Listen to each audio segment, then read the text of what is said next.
دا د کندهار ښاروالۍ له لوري د ښار په بېلابېلو ناحیو کې د سیلابي اوبو د کنټرول او ناپاکیو د مخنیوي په موخه د کندهار ښاروالۍ له لوري پلي کېدونکې پروژه ده. مسؤلین وایي په دې پروژه کې د سیلابي اوبو د کنټرول لپاره 15,000 متره محافظتي دیوالونه په اساسي ډول جوړول شامل دي چې په راتلونکو 4 میاشتو کې به یې چارې بشپړې کړي.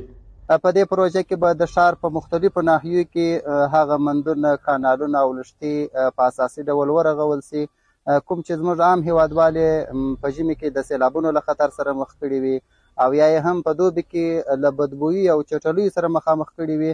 بل ورته د یادې سیمې اوسېدونکي د دغه پروژې پر پلي کېدو خوښ دي. وایي وړاندې یې ژمي کې سیلابي اوبو څو ځله زیانمن کړي دي او دغه اوسېدونکي له ښاروالۍ څخه د ورته نورو پروژو پر پلي کېدو ټینګار کوي.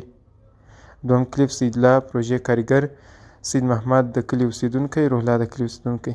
د دې لپاره به یو شی سي د وطن خلک په خوارۍ اخته سي، په کار به اخته سي، اما دا ځای ورته جوړ سي، هوا ورته پاخه سي. زموږ پر کورو اوبه راوښتې دي، زموږ خونې د اوبو ډکې شوي دي. بیا مو راوتلي د شپې پر 1 بجه د ګرده کلي انسانان بیده یې مو راولاړ شوي. بیا مو د پلچکان پاک کړي دي، هم په جمهوریت کې هم په دمارات کې په خپله ورته درېدلي دي، پاک کړي مو دي. اوسیان مو سره ټول همکاري نه ده کړې. موږ د دولت سره ډېر خوشحاله یو.